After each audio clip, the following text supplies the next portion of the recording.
Bonjour tout le monde, bienvenue au podcast Sivalgo.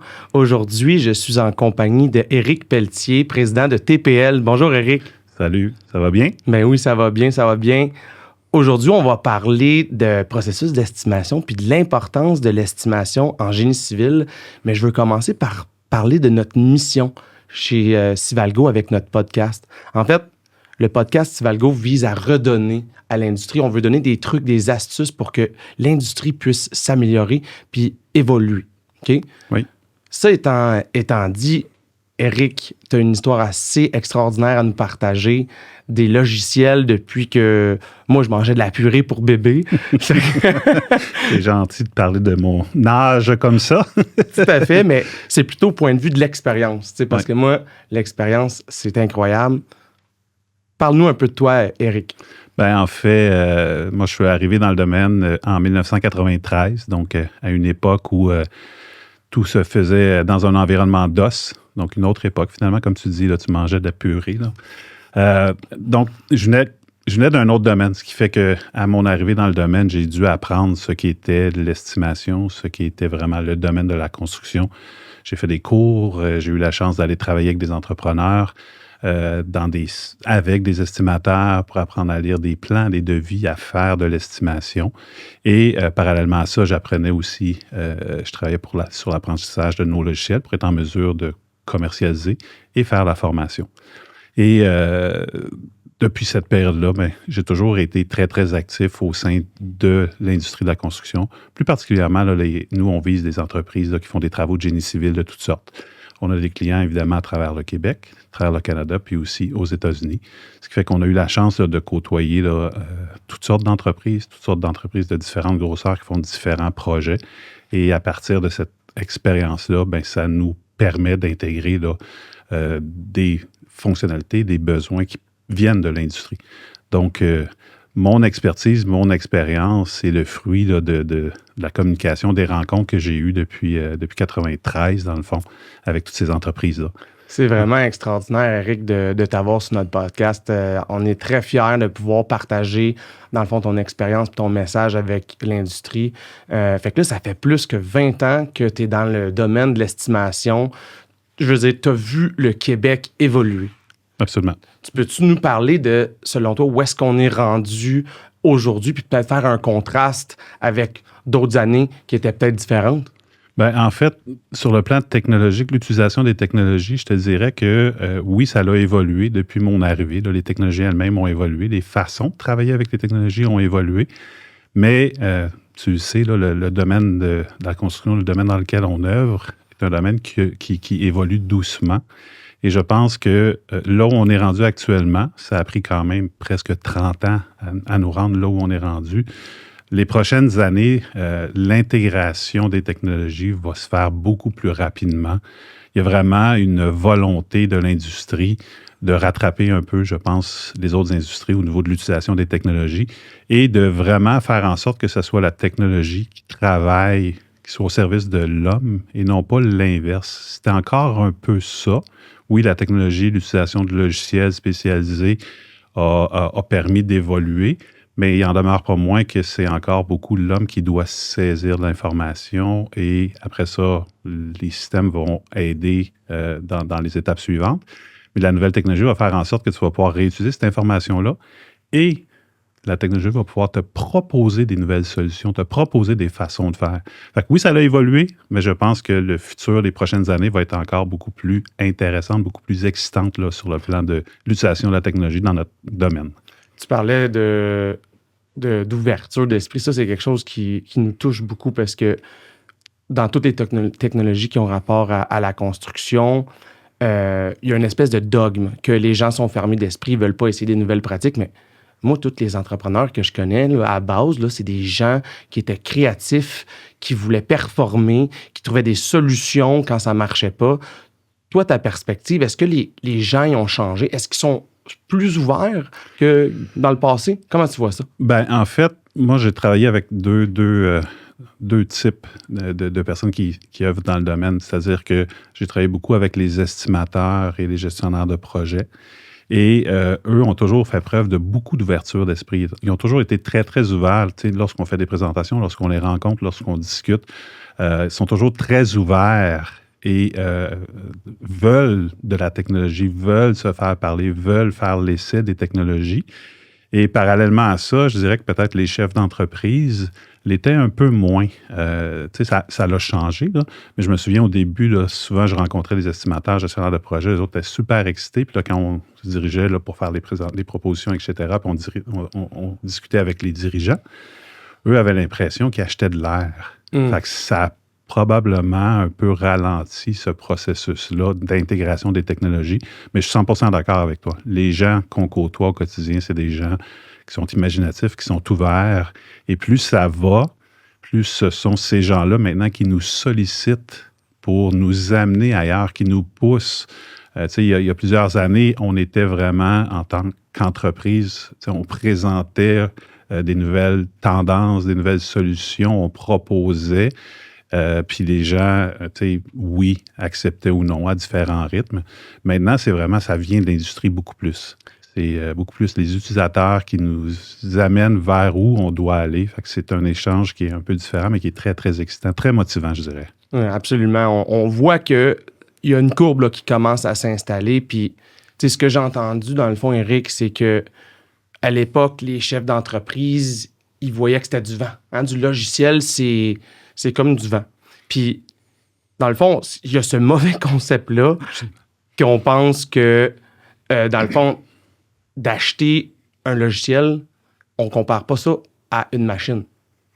Je vais répéter. On achète des machines au chantier qui valent des millions de dollars, mais quand il s'agit d'acheter des logiciels pour le bureau, des fois, on est mal à l'aise. Puis, les chefs d'entreprise, on l'a dit tantôt, tranquillement commencent à changer leur attitude face au logiciel parce que il faut être compétitif. Puis c'est un peu de ça que je veux parler en début de podcast, sur le fait que ces dernières années, on l'a vécu là, en 2024, au début de la saison, il n'y avait pas d'ouvrage. Il y avait des compagnies de génie civil, 20, 25, 30 soumissionnaires, j'ai vu ça. OK? Fait que être efficace en soumission en 2024, puis maintenant bientôt 2025, c'est super important. Comment les usagers perçoivent ça? Bien, en fait, tu l'as dit, c'est super important. L'estimation, c'est le début de tout, là. C'est la pierre angulaire là, du processus, là. Ce qui fait que si tu n'es pas bien organisé, bien structuré, ça va être difficile pour toi d'être compétitif. Là, tu l'as mentionné, ils sont 20, 25, 30 soumissionnaires sur un projet. Il faut qu'ils soient en mesure de procéder à l'estimation du coût de ces projets-là de façon efficace, de façon structurée, de façon organisée. Et un des moyens d'y arriver, c'est évidemment d'utiliser des outils spécialisés pour ce genre d'opération-là. Donc, l'efficacité repose beaucoup dans l'utilisation, la bonne utilisation des bonnes technologies. Puis, je vais revenir sur ce que tu disais tantôt, tu sais, à une certaine époque, les dirigeants d'entreprise étaient peut-être un petit peu moins ouverts, avaient l'impression qu'ils achetaient de l'air, là. Je leur disais tout le temps, écoute, tu sais, quand tu as besoin d'un camion, quand tu as besoin d'une pelle, est-ce que tu penses à fabriquer ton camion, à fabriquer ta pelle? Non, tu te retournes, tu vas voir des fournisseurs, puis tu achètes ce que tu as besoin. Bien, dans le logiciel, c'est le même principe. Tu n'as pas besoin de penser à te bâtir ton logiciel. Il y a des entreprises spécialisées comme les nôtres qui font que ça. Développer des outils qui vont vous permettre, vous, d'être plus efficace, d'être plus rentable. Donc, ça aidait là, à faire en sorte que les gens acceptaient. Et c'est révolu, cette époque-là, mais il en reste encore, là. On en rencontre encore quelques-uns qui ont ce réflexe-là. Solutions TPL, c'est le leader dans l'industrie au Québec. Puis dans le fond, ton expérience est extraordinaire. Peux-tu nous parler un peu des mauvaises pratiques que tu as vues en estimation au fil de ces 20 dernières années?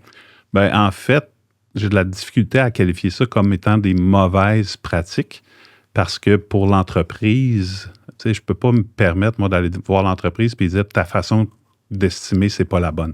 Parce que ça fonctionne. Tu sais, si l'entreprise est là depuis longtemps, bien, sa façon est quand même fonctionnelle et donne des résultats intéressants. Par contre, on va souvent mettre l'emphase sur l'optimisation des façons de faire.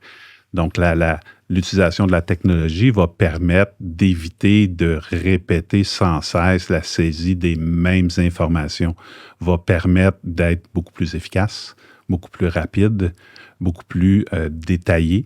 Et puis souvent, oui, on va gagner du temps. Donc, estimer un projet, peu importe l'envergure de ce projet-là, avec des outils, on va pouvoir le faire plus rapidement, plus efficacement. Puis ce temps-là qu'on va gagner va pouvoir nous permettre, oui, de peut-être soumissionner plus de projets, mais va nous permettre aussi de consacrer du temps à gérer des projets.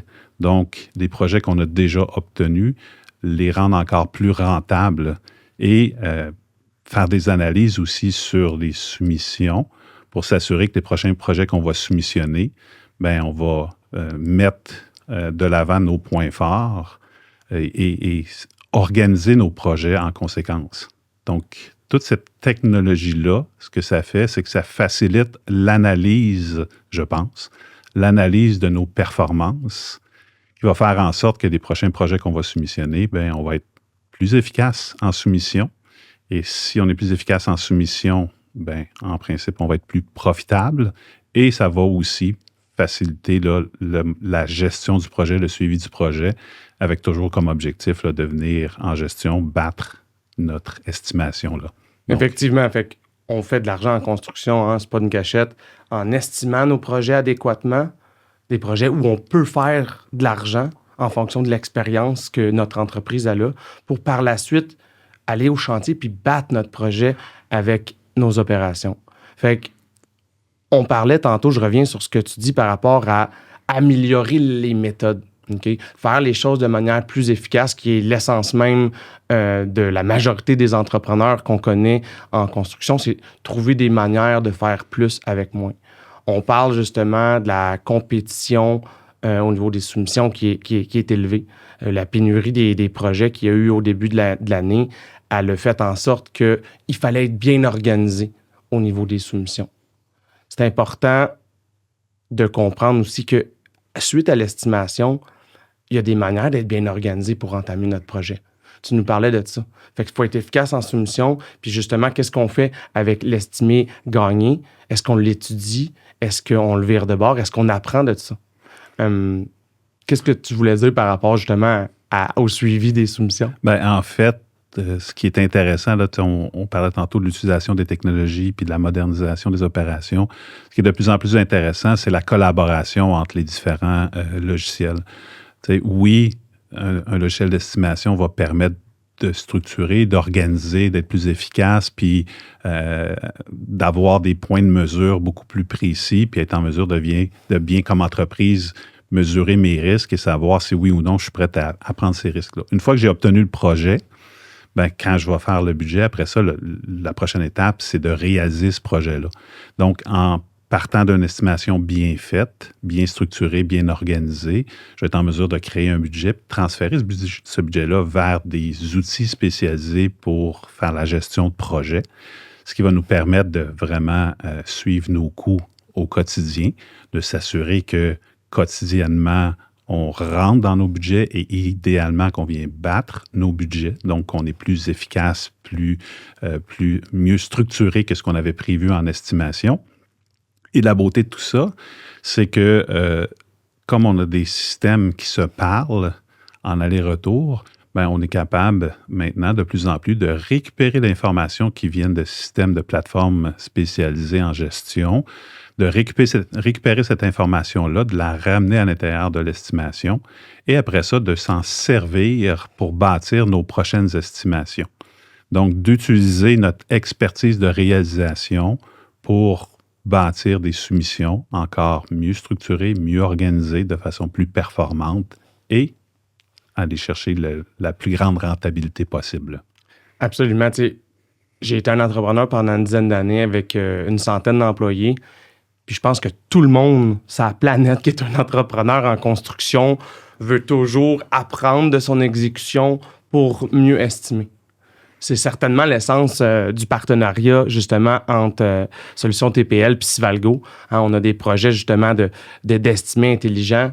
Moi, je veux revenir un petit peu sur l'industrie. Selon ton expérience, Éric, est-ce que tu penses qu'il y a une bonne taille d'entreprise pour avoir des estimés plus performants. Comment tu vois ça, les entreprises qui se posent les questions de est-ce que j'ai besoin d'avoir des estimés plus efficaces? Comment peut-être un petit peu éduquer ce matin l'industrie face à ça? En fait, je pense que l'utilisation de logiciels spécialisés en estimation, de logiciels spécialisés en gestion, n'a pas vraiment nécessairement de lien avec la taille de l'entreprise. C'est sûr que si tu es une grande entreprise, les probabilités sont que tu vas gérer des projets d'une grande envergure. Mais par contre, si tu es une plus petite entreprise, tu vas gérer des projets de plus petite envergure. Mais c'est juste la valeur finale du projet qui va être différente. Donc, au lieu de gérer un projet, au lieu d'estimer un projet de quelques millions, tu vas peut-être estimer un projet de quelques centaines de mille, 700, 800, peu importe la valeur, mais la complexité va demeurer la même. Donc, pour pouvoir être performant, peu importe la taille de ton entreprise, tu as besoin d'être structuré.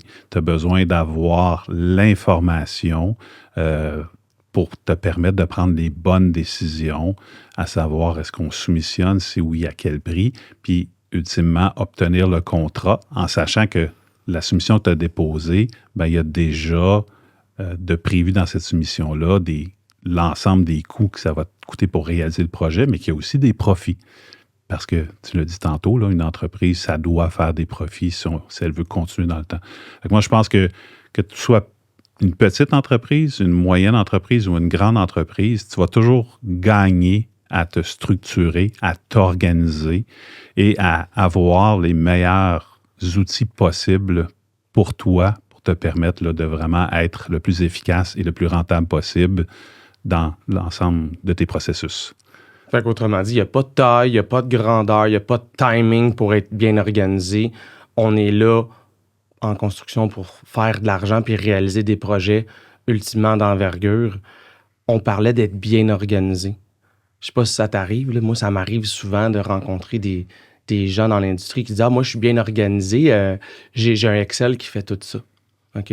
On parlait de précision aussi des estimés. Est-ce que tu peux nous parler un petit peu de ça par rapport aux gens qui utilisent, mettons, Excel pour soumissionner? En fait, Excel, ça demeure, je dirais, notre principal compétiteur au niveau des logiciels d'estimation. Là. C'est un outil.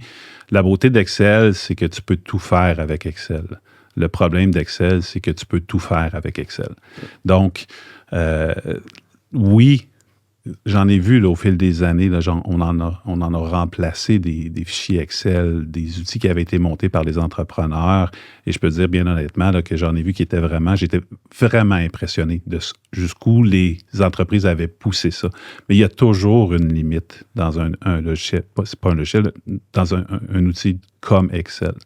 En fait, à partir du moment où tu veux commencer à collaborer sur des projets, donc à être plus d'une personne qui va soumissionner sur le même projet, que ce soit en même temps ou que ce soit chacun sa portion, ça devient compliqué. À partir du moment où tu veux faire du travail à distance, donc, et avoir des informations centralisées, là, ça devient aussi compliqué de travailler avec un chiffrier Excel aussi. Bon soit ton chiffrier Excel. L'autre élément qui est important, c'est que si, mettons, moi, je suis dans une entreprise et c'est moi qui ai développé le chiffrier Excel, qu'est-ce qui arrive quand je vais quitter l'entreprise? Qui va pouvoir prendre la relève? Qui va être en mesure de m'assurer, en tant que chef d'entreprise, que le fichier Excel fonctionne bien, qu'il n'y a pas des cellules qui ne font pas partie des calculs et que quand je sors une estimation avec ce chiffrier-là, puis que c'est écrit, je ne sais pas moi, 1,2 million, que le coût est vraiment de 1,2 million, qu'il ne me manque pas des valeurs. C'est une calculatrice. Fait que la calculatrice va faire qu'est-ce que tu dis.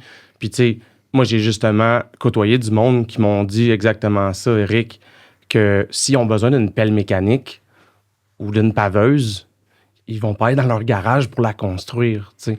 Ils vont faire appel à de l'expertise, puis des années, puis des décennies d'expérience, puis qui ont fait, en quelque sorte, évoluer l'industrie.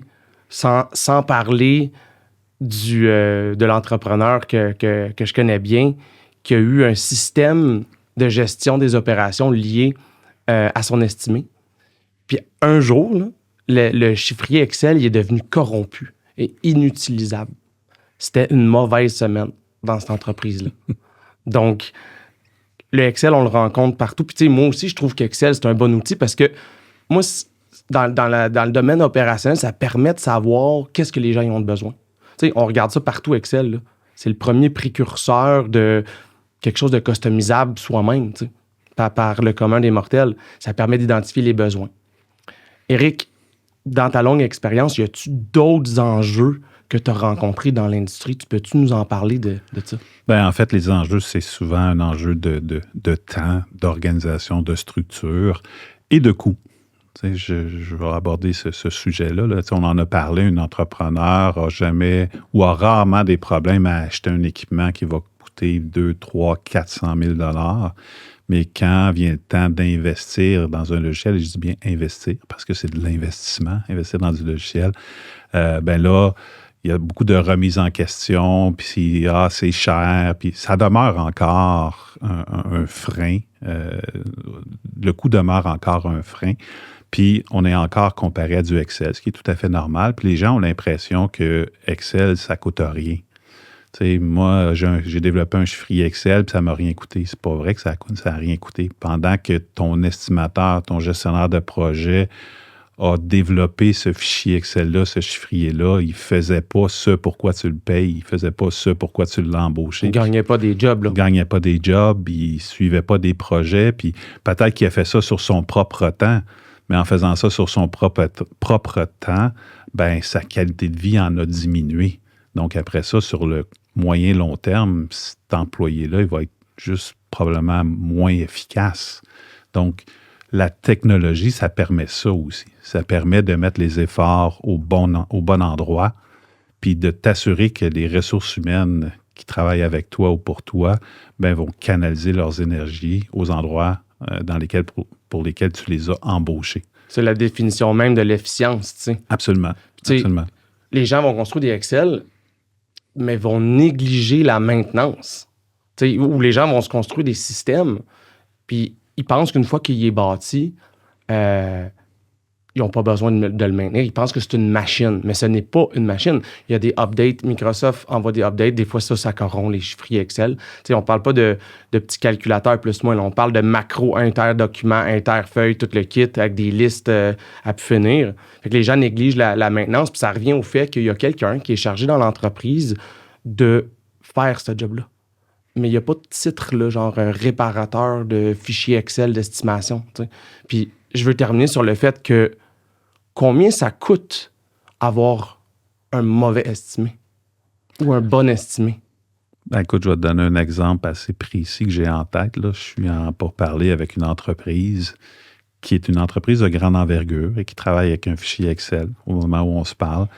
Ils ont déposé une job la semaine dernière, puis ils savent s'ils sont les plus bas soumissionnaires conformes et qui obtiennent le contrat, ils vont perdre entre 100 et 150 000 $ avant même de commencer le projet, parce qu'après avoir déposé le projet, ils ont trouvé des erreurs de calcul dans leur chiffrier Excel. Donc, ça peut coûter ça. Ça peut peut-être coûter plus que ça. Puis, c'est vraiment un risque que l'entreprise prend de baser ses soumissions, ses estimations sur un chiffrier Excel. Puis après ça, comme on disait tantôt, mais il y a toute la liaison entre ton estimation et ta gestion de projet.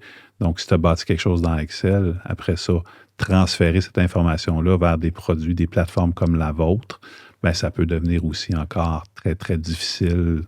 Donc, ça a fait son temps. Ça demeure Excel un outil qui peut être intéressant, mais je ne pense pas que ça doit être ton core business. C'est-à-dire que ton estimation devrait être faite avec des logiciels spécialisés.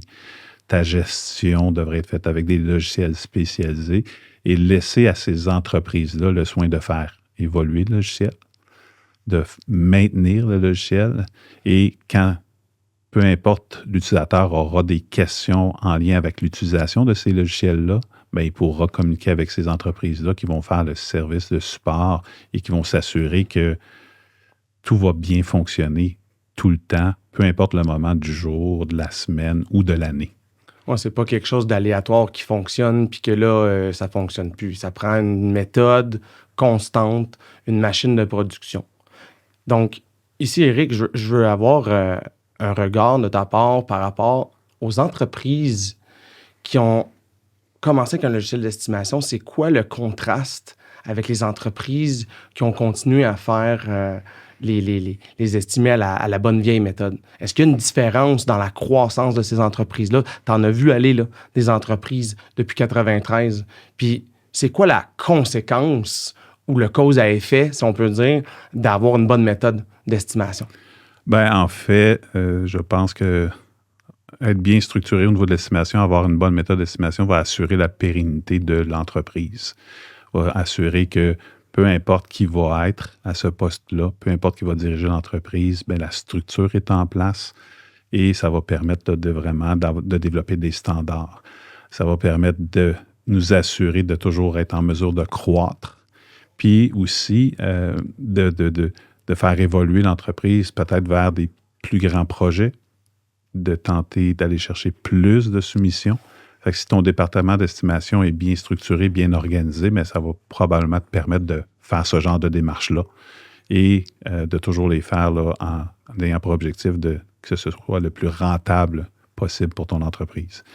Donc, l'autre point aussi qui est important et qu'on voit beaucoup dans l'industrie, tu le sais, là, la main-d'œuvre, c'est pas simple à avoir. Il y a une pénurie de main-d'œuvre à tous les niveaux, que ce soit au niveau des estimateurs, gestionnaires de projets, etc.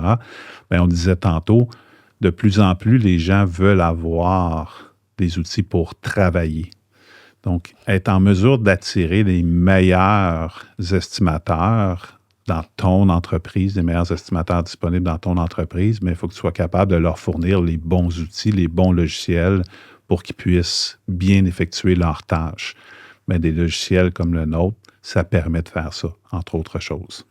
Parce que justement, la main-d'œuvre qui vient, ils veulent pas être dans la maintenance de systèmes informatiques ni dans la maintenance de Excel. Tantôt, tu parlais de faire des bons estimés bien détaillés avec l'exemple que tu donnais qu'après coup, ils se sont rendus compte qu'ils perdaient de l'argent.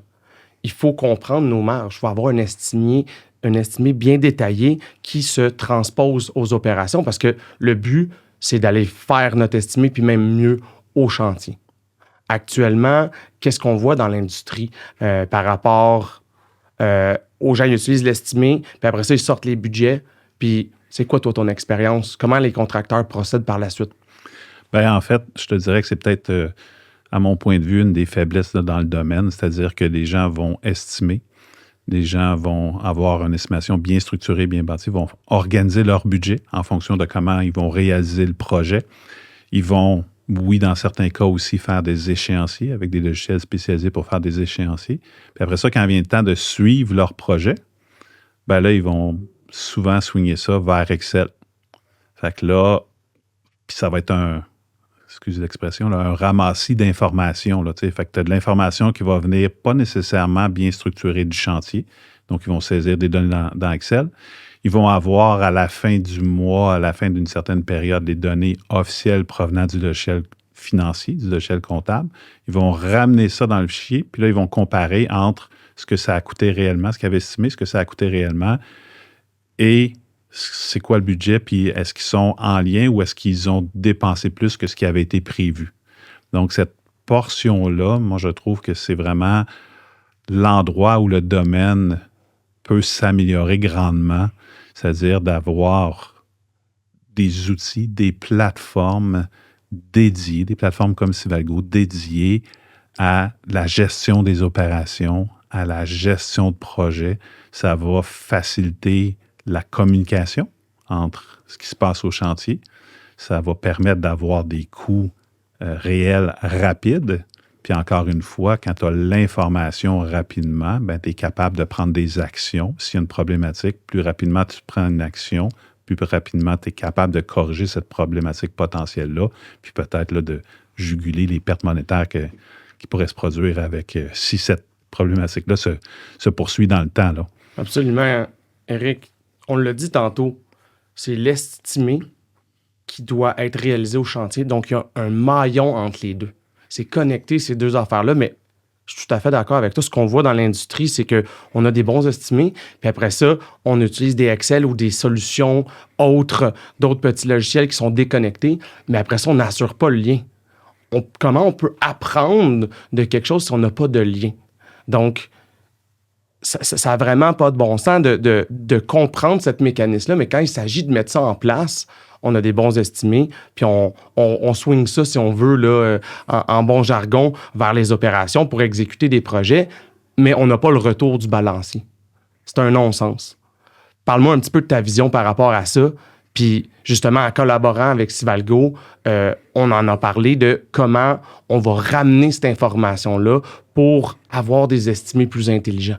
Ben, en fait, c'est la base. Je pense que l'industrie est rendue là. Longtemps, nous, chez Solutions TPL, on a eu des outils, oui, d'estimation, mais des logiciels de gestion de projet, puis on s'est battu pour essayer de faire implanter des solutions de gestion de projet avec un succès, je dirais, mitigé. Dans les dernières années, on a eu des communications, là, des discussions avec les gens de Sivalgo, puis pour se rendre compte que la plateforme Sivalgo, c'est vraiment une belle plateforme qui est solide, qui fonctionne bien et qui répond aux besoins des gens qui doivent réaliser les chantiers. Donc, ce qu'on essaie de faire, c'est de faire un pont avec cette plateforme-là. Donc, essentiellement, je prends le budget de mon estimation, je le pose directement vers la plateforme de Sivalgo. Et à partir de là, ben, les gens vont travailler dans Sivalgo pour gérer leurs opérations, faire leur suivi en chantier. Et on pourra éventuellement, la prochaine étape, c'est une fois que les projets auront été réalisés ou en cours de réalisation, donc on va aller récupérer cette information-là. Donc on va être capable de récupérer c'est quoi le coût réel, c'est quoi la productivité réelle qui a été réalisée sur certaines opérations, récupérer ça à l'intérieur de notre module d'estimation et s'en servir pour développer de l'intelligence artificielle dans le processus d'estimation. On est vraiment excité pour l'intelligence artificielle parce que d'avoir quelque chose qui compile les données puis qui nous dit combien le projet devrait coûter, combien de temps il devrait prendre en fonction de nos ressources, c'est vraiment quelque chose qui nous anime chez Sivalgo. Je voulais faire un retour sur le chaînon manquant. Tu sais, quand on dit que l'estimé n'est pas connecté aux opérations, actuellement, ce qu'on a vu de notre côté, Eric, du moins dans l'industrie, c'est ils mettent des gens là-dessus. Donc, il va y avoir des rôles entiers dans l'industrie, même des salles entières de gens qui compilent des données pour ramasser cette information-là, peut-être la mastiquer, la réordonner, pour ensuite venir la comparer au budget qu'on a clairement défini dans TPL. Okay? Bien, ça, selon moi, c'est un non-sens parce qu'en même temps, on dit qu'on veut faire plus avec moins. Okay? Moi, j'ai eu cette douleur-là dans mon entreprise. J'avais de la misère à savoir où est-ce que je m'en allais sur mes projets. On avait plein de jobs, on avait 110 gars, ça coulait du béton tous les jours, on pavait de l'asphalte à tous les jours, mais on ne savait pas où est-ce qu'on s'en allait. On avait une armée de gens qui compilaient de l'information, puis c'était jamais assez vite. Ça a été en 2017, le jour où on a créé Sivalgo parce qu'on avait identifié qu'il y avait un besoin, ce chaînon manquant-là. Donc, la vision qu'on parle ensemble, TPL et Sivalgo, c'est vraiment qu'est-ce qu'on souhaite étaler sur le marché. Que les solutions sont là pour se parler, travailler ensemble pour faire plus avec moins. Dis-moi, Eric, as-tu d'autres astuces, d'autres conseils pour les estimateurs ou pour les entreprises de comment ils veulent évoluer dans l'industrie qui change petit à petit? Bien, en fait, moi, le conseil principal, c'est vraiment d'analyser c'est quoi tes besoins et de jamais hésiter à communiquer avec des gens comme nous, des gens qui sont spécialisés. On est là pour vous aider, on est là pour aider l'industrie à la faire évoluer et à fournir les meilleurs logiciels qui vont répondre à vos besoins, qui vont répondre aux besoins actuels, mais aussi aux besoins futurs. Donc, c'est d'être ouvert, c'est de ne pas hésiter à discuter avec nous, c'est de ne pas hésiter à voir nos logiciels, de ne pas hésiter à peut-être en parler à vos compétiteurs qui sont déjà des utilisateurs chevronnés de nos logiciels pour voir comment l'utilisation de nos systèmes a permis à ces entreprises-là, à vos compétiteurs, de croître et de réussir puis d'accentuer la rentabilité là, au fil du temps. Là. Eric, un autre aspect important dans notre industrie en 2024-2025, c'est l'homme, mais aussi la formation des individus. Peux-tu nous parler un petit peu de ta perspective de c'est quoi que ça veut dire la formation? En fait, moi, je te dirais que la formation, c'est vraiment juste gagnant pour l'entreprise. On a chez nous, on a des clients depuis 93 qui utilisent notre logiciel depuis ces temps-là et ça ne nous est jamais arrivé d'aller faire de la formation auprès d'estimateurs, auprès de gestionnaires de projets, puis qu'à la fin de cette journée de formation-là, les gens aient dit qu'ils n'avaient rien appris. Donc, peu importe, tu le sais, là, quand tu travailles avec un logiciel, tu vas te développer des façons de faire, puis dans lesquelles tu vas être confortable, puis tu vas avoir tendance à toujours rester dans ce sentier-là. Mais la formation va te permettre de voir d'autres approches, puis va te permettre de venir maximiser l'utilisation du logiciel. Ce qui fait qu'en bout de piste, au lieu de peut-être en utiliser un 25, 30, 50 60 tu vas augmenter cette utilisation-là. Puis en bout de piste, pour toi, en tant qu'utilisateur, estimateur, gestionnaire de projet, ça va encore une fois faciliter ta tâche. Puis ça va te permettre d'être plus productif, plus rentable, puis d'avoir plus de succès là, au niveau de ton travail, au niveau de ton estimation, au niveau de ta gestion de projet. Fait que c'est vraiment un aspect à ne pas négliger.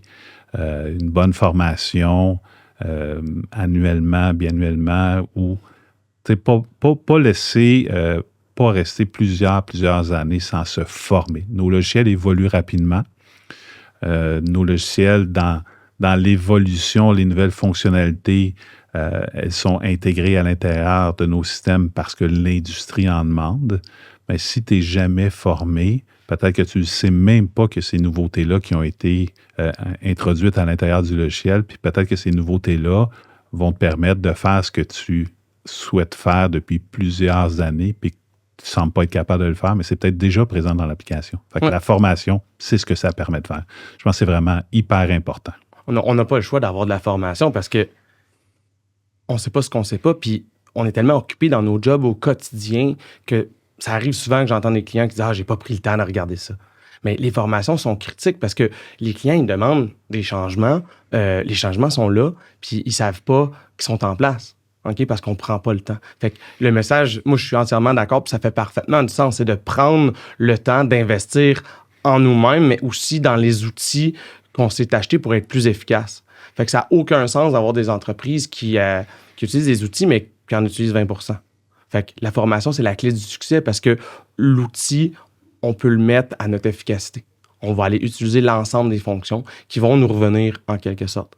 Puis c'est drôle, hein, parce que la formation, ça passe par l'humain. Justement, j'ai fait un autre podcast sur l'intelligence émotionnelle puis la transformation digitale. Puis ça repasse tout le temps par les processus puis la formation de l'humain qui est au cœur de l'utilisation des logiciels. On parlait d'intelligence artificielle tantôt, mais ça revient encore à mettre la machine à travailler pour l'homme. Donc, est-ce qu'il y avait d'autres astuces? As-tu découvert des choses en formation, Éric, que tu voulais nous parler? Peut-être la gestion du changement par rapport à l'estimation? Quelque chose que tu veux ajouter là-dessus? En fait, la formation, la vocation première de la formation, c'est de permettre aux usagers d'utiliser, comme tu disais, là, de maximiser l'utilisation du logiciel. Mais c'est aussi un bon moment pour justement parler des modifications, des changements qui s'en viennent. Ça permet d'introduire ces nouveaux changements-là, ça permet d'en discuter, ça permet là, peut-être de faciliter l'adaptation des individus, des hommes, à cette nouvelle technologie-là. Fait que c'est vraiment... La formation, c'est vraiment gagnant pour les individus qui travaillent avec nos logiciels, puis gagnant aussi pour les entreprises qui ont fait l'achat de ces logiciels-là. Et ça va, je pense, faciliter l'introduction de toutes ces nouvelles technologies-là qui sont développées pour l'industrie, pour faciliter la vie des utilisateurs, des estimateurs, des gestionnaires de projets. Éric, Solutions TPL, c'est le leader incontesté au Québec dans le génie civil, dans les estimations. Peux-tu nous donner un petit peu d'excitation? Y a-t-il quelque chose qui t'excite du futur? Y a-t-il quelque chose que tu as hâte d'accomplir? Donne-nous de l'espoir, là. En fait, moi, je te dirais, là, ce qui est le plus excitant actuellement, c'est l'intelligence artificielle. Donc, c'est vraiment, pour moi, un pas dans ce que je disais tantôt. C'est la technologie qui va être au service de l'homme au lieu d'être le contraire, comme c'est encore un peu actuellement le cas. Donc, la collaboration avec des plateformes, des outils comme Sivalgo, c'est vraiment hyper excitant parce que ça va vraiment permettre, comme on disait tantôt, là, de boucher le trou qu'il y a entre l'estimation et la gestion, donc d'automatiser cette facette-là et le retour de ce que tu as réalisé en chantier, le retour de cette information-là dans l'estimation et l'utilisation de cette information-là, qui est l'information de ton entreprise sur vraiment la façon que ton entreprise œuvre, quel genre de réalisation, de productivité vous êtes en mesure de faire, bien, d'être en mesure d'utiliser cette information-là pour bâtir des soumissions encore plus productives, plus efficaces et, il ne faut pas se le cacher, plus payantes. Donc, c'est un phénomène là, qui se développe à grands pas. Là, on est là-dedans au quotidien ou au quasi-quotidien, là, développer cet aspect-là. Puis, il y a un autre aspect aussi qui est vraiment intéressant, c'est le BIM, là, la plateforme là, collaborative. Là. C'est-à-dire que au lieu d'avoir un processus où tout le monde est déconnecté, donc tu as un donneur d'ouvrage, tu as des professionnels, tu as des entrepreneurs, bien, de connecter tous ces gens-là dès le départ, donc designer des projets, puis être en mesure, au moment même où tu designes tes projets avec des outils, avec des maquettes numériques, ben en procédant à ces opérations-là, ben d'être en mesure simultanément de sortir des coûts. Donc, TPL, on a aussi une plateforme, on travaille à avoir notre plateforme, là, que je l'appelle la plateforme TPL BIM, là, pour permettre aux entreprises qui sont dans cette voie-là d'utiliser ce type d'application-là, là, de travailler en même temps avec TPL. Fait que c'est vraiment très excitant. C'est vraiment très excitant. La technologie qui s'en vient, qui est présente et qu'on est en train d'intégrer dans les opérations quotidiennes chez nos clients, c'est vraiment le fun. Tu sais, la technologie au service de l'homme, j'adore ça. C'est trouver des manières d'être plus efficace. On l'a dit, on le redit. C'est important. Centré sur l'homme. L'homme, on a discuté qu'il faut collaborer. Hein? On parle de collaboration entre logiciels, on parle de collaboration entre l'homme. C'est de mettre les systèmes technologiques au service de l'homme. Parle-nous de ce que tu vois puis la force du partenariat entre Solutions TPL et Sivalgo. Ben, écoute, on en a parlé là, actuellement. Les gens sont bien outillés, font des estimations précises. À partir du moment où ils obtiennent le contrat, vont bâtir un budget qui est vraiment bien structuré, bien monté, vont envoyer cette information-là au chantier. Puis là, il y a comme plus de communication qui se font entre les deux. Le partenariat entre TPL et Sivalgo va permettre là, de venir régler cette problématique-là.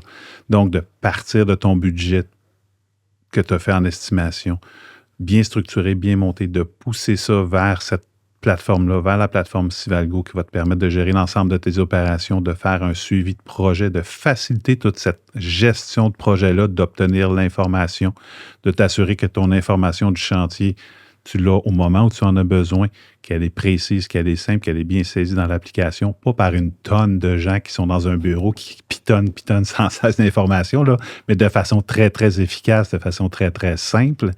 Et ça te permet de voir tes coûts réels, donc de voir c'est quoi ta performance. Puis après ça, d'être capable de prendre cette information-là et de la ramener à l'intérieur du module d'estimation, de notre module d'estimation TPL pour pouvoir la réutiliser dans ton processus d'estimation pour faire des estimations mieux structurées, plus efficaces. C'est vraiment quelque chose de très, très excitant. Puis comme je le disais au tout début, on a travaillé, nous, au fil des ans, à avoir, oui, notre estimation après un module de gestion de projet, puis on n'a jamais réussi à boucler cette boucle-là, pour différentes raisons. Mais là, je suis excessivement confiant qu'avec le partenariat qu'on a avec Sivalgo, on va être en mesure, enfin, de boucler cette boucle-là et de permettre aux entreprises d'utiliser l'information du début, c'est-à-dire de l'estimation, à la gestion et de la récupérer pour la réutiliser pour être encore plus efficace au niveau de l'estimation. Fait que c'est vraiment très excitant. C'est vraiment le fun. Ben, merci beaucoup, Éric, de partager ta passion avec nous autres. Puis, tu sais, on est fiers chez Sivalgo de participer justement avec Solutions TPL, les experts en estimation dans le génie civil. Nous autres, on est experts avec la gestion des opérations. On vient marier les deux mondes pour rendre la gestion dans une entreprise de construction unifiée, là où ça compte. avoir des estimés bien montés qui sont rentables. Donc, des projets sur lesquels on peut faire de l'argent. Puis on sait où on fait de l'argent. Hein? Absolument. On n'arrive pas au dépôt de la soumission, puis me semble, on va réviser l'Excel, puis il y a 150 000 qu'on n'a pas bien compté. Fait qu'avoir des bons estimés qu'on va être capable de par la suite passer aux opérations pour bien les réaliser. On veut réduire les manipulations, augmenter la communication, puis bâtir un historique de données de performance qui vont être utilisées au sein de l'entreprise pour bénéficier les futurs estimés. Donc, Éric, merci beaucoup d'avoir partagé ta passion et ton expertise avec nous aujourd'hui. Merci à toi. Merci beaucoup. Merci à Civalgo. Puis, encore une fois, très excité de ce qui s'en vient, de ce qui est devant nous. Avec notre podcast Civalgo, on redonne à l'industrie. Ça veut dire qu'on partage des astuces, des conseils pour aider l'industrie à évoluer. Aidez-nous dans notre mission. Donc, partagez ce podcast-là. Un grand merci à Solutions TPL. Bonne journée tout le monde. Bonne journée.